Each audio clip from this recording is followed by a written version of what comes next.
Hi അസ്സലാമു അലൈക്കും. മുന്നസ് ചാനലിലേക്ക് എല്ലാ കൂട്ടുകാർക്കും സ്വാഗതം. എന്തൊക്കെയാണ് എല്ലാവരും വിശേഷങ്ങൾ? സുഖമല്ലേ? ഞാൻ ഒമാനിൽ നിന്ന് വരുമ്പോൾ കൊണ്ടുവന്ന് പെട്ടി പൊട്ടിച്ച വീഡിയോ യൂട്യൂബിൽ ഇട്ടില്ലാനുള്ള പരാതിയായിട്ട് പെണ്ണുങ്ങൾ വന്ന് കിട്ടോ. അവിടുന്ന് ഇങ്ങോട്ട് പോരുമ്പോൾ പെട്ടി കെട്ടിയ വീഡിയോ ഞാൻ യൂട്യൂബിൽ ഇട്ടി കിട്ടോ. ആ വീഡിയോ കണ്ടിട്ട് എന്നോട് പറഞ്ഞിട്ടുണ്ടെങ്കിൽ നാട്ടിലെത്തിയിട്ട് പെട്ടി കഴിക്കുന്ന വീഡിയോ യൂട്യൂബിൽ ഇടണം, ഞങ്ങളൊക്കെ കാണാം. ഇൻഷാ അല്ലാ ഞാൻ ഇടുന്നുണ്ടെന്ന് പറഞ്ഞു കേട്ടോ. പക്ഷേ ഇടാൻ കഴിഞ്ഞില്ല. ആ പരാതി തീർക്കട്ടെ വെച്ചിട്ട് ഇപ്പം ഞാൻ വീഡിയോ എല്ലാം കൂടി അപ്ലോഡ് ചെയ്ത് ഞാൻ യൂട്യൂബിൽ ഇട്ടിട്ടുണ്ട്. അതിൻ്റെ ഒരു ഷോർട്സ് ഞാൻ ഇതിൽ ഇട്ടതാണ്. ഈ വീഡിയോ കണ്ട് നിങ്ങൾക്ക് ഇഷ്ടപ്പെടുകയാണെങ്കിൽ നമ്മളെ ചാനലിൽ പോയി ഞാൻ വീഡിയോ കണ്ടിട്ട് സപ്പോർട്ട് ചെയ്യാം കേട്ടോ. അന്ന് ഞാൻ ഈ വീഡിയോ ഇടാണ്ട് നിന്ന് പെട്ടി പൊട്ടിക്കുമ്പോൾ മുത്ത് കൊണ്ടുവന്ന പെട്ടിയുണ്ട്, ഞാൻ കൊണ്ടുവന്ന പെട്ടിയുണ്ട്. അത് പഴയ ഡ്രസ്സുകളുണ്ട്, പുതിയ ഡ്രസ്സുകളുണ്ട്, പാത്രങ്ങളുണ്ട്, അങ്ങനത്തെ കുറേ സാധനങ്ങളൊക്കെ ഉണ്ടായിട്ടോ. അതൊക്കെ കാണിച്ച് തരാനുള്ള നാണക്കേടുണ്ട്. പിന്നെ അതൊക്കെ കാണുമ്പോൾ നിങ്ങൾ ചോദിക്കും, ഏത് താത്തയും മോളും കൂടി ഗൾഫിൽ പോയിട്ട് എന്തേതൊക്കെ കൊണ്ടുവരുന്നത്, ഇങ്ങനെയൊക്കെയാണോ എല്ലാ ഗൾഫുകാരും വരില്ല, ഞങ്ങളെ പോലെ ഇങ്ങനെ നല്ലല്ലോ വരില്ലെന്ന് വിചാരിക്കും.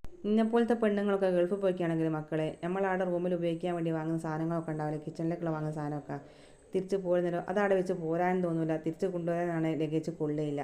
കഴിച്ചിട്ട് ഇറക്കാനും പറ്റില്ല.